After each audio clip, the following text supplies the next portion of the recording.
बे समाव बड'लेण्ड बुब्लिया मोनसे खहायारि नोंथांमोननि सिगाङाव खौरां लानानै फैदों। जों बड'लेण्ड बुब्लिनि गेजेरजों गोबां रायजो राजायानो मोनथिखादों जानांगौ। थांनाय हराव बार अखा आरो गोबां बरफनि अखा हादों। बेखौ नोंथांमोना जोंनि बड'लेण्ड बुब्लिनि गेजेरजों निस्सय नुखादों। बे समाव आङो दंफैयो बाक्सा जिल्ला 22 नं कक्लाबारि बियाबनिनो नैबे थेबुरमुर गामियाव। आरो बे थेबुरमुर गामियावनो मोनसे ओरैबायदि बेसर आबाद दङ, जाय बेसर आबादा 30 बिगासो जागोन। बे बेलायाव केमेरामेन बिथांखौ खोन्थानो थाखाय खावलायदों।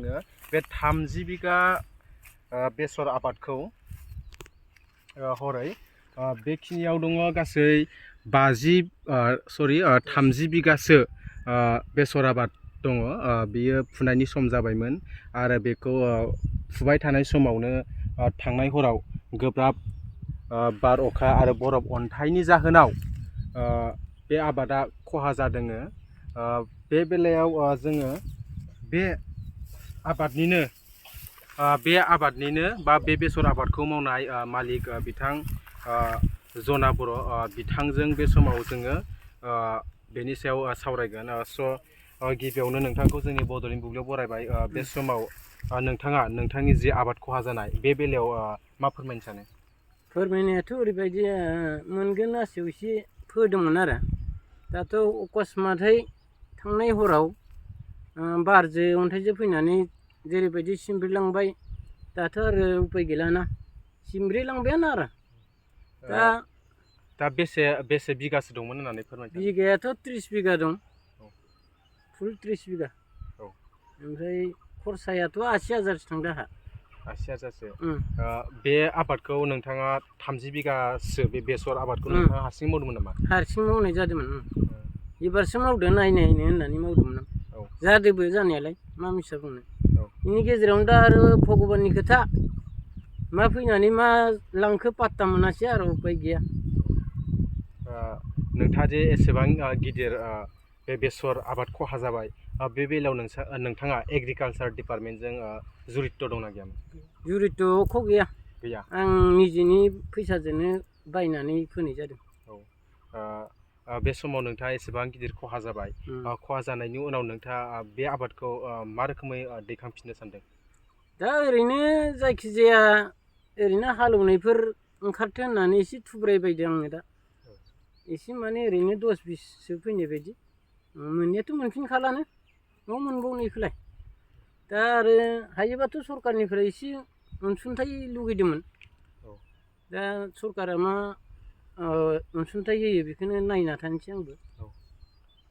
नोंथाङा सरकारनिसिम बा नोंथांनि एरियायावनो सासे केबिनेट मिनिस्टारा देरहालांदों, जेनेबा उरखाव-गोरा ब्रह्म सार बिथां आरो नोंथांनि समस्तिनि जि MCLA बिथांमोननिसिम बे समाव मा फोरमायनो सानो? बिथांमोनाथ' हाजासे सापर्ट होदों गोदो।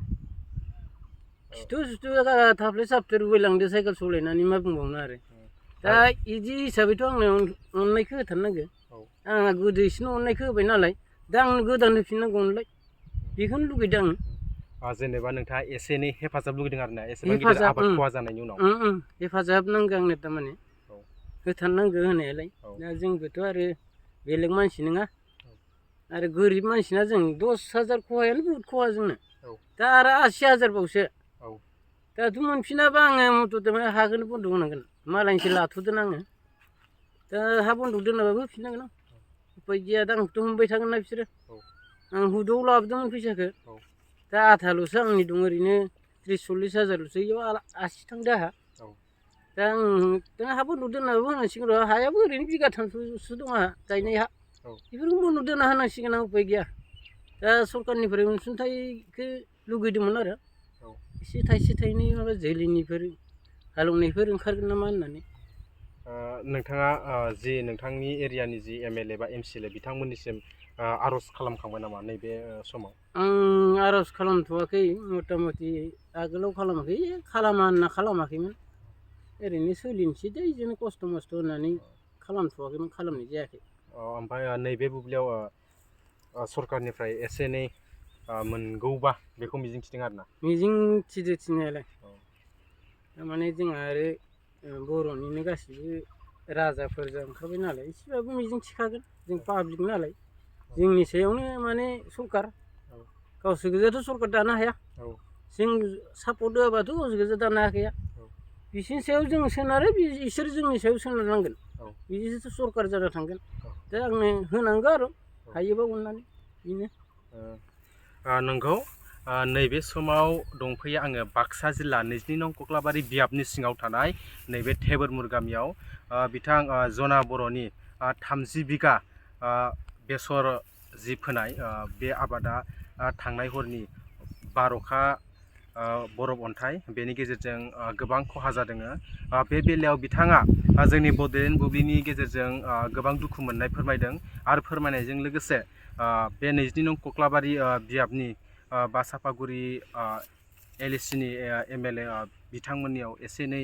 अनसुंथाइखौ मोननो लुबैदों होननानै जोंनि खौरांगिरिनि गेजेरजों नैबे समाव फोरमायदों। गय गायग्रा आबादारिफोरनि थाखाय मोनसे मोजां खौरां। थापा नार्सारियाव मोननो हागोन जाखांफु लाइमोनफोरजों बानायजानाय हाजो आरो हायेनावबो गायजानाय अर्गेनिक गय फुलि। थापा नार्सारियाव अर्गेनिक आदबजों बानायजानाय मोजाङैनो खिलिखांनाय गासै 20,000सो गेरेमसा गय फुलिफोर दं। बारा नङा फांसेयाव 60 रां होनानैनो नोंथांमोना गय फुलिखौ बायना लांनो हागोन। बुरजा लाङोब्ला खमायनायनि सुबिदाबो मोननो हागोन। थापा नार्सारिनि गुबै थङा क'क्राझार सहरनि सानजा फारसे थानाय बावखुंग्रि हाजोजों नांजाबनाय हरिनागुरि गामि हाथाइनि साखाथियाव।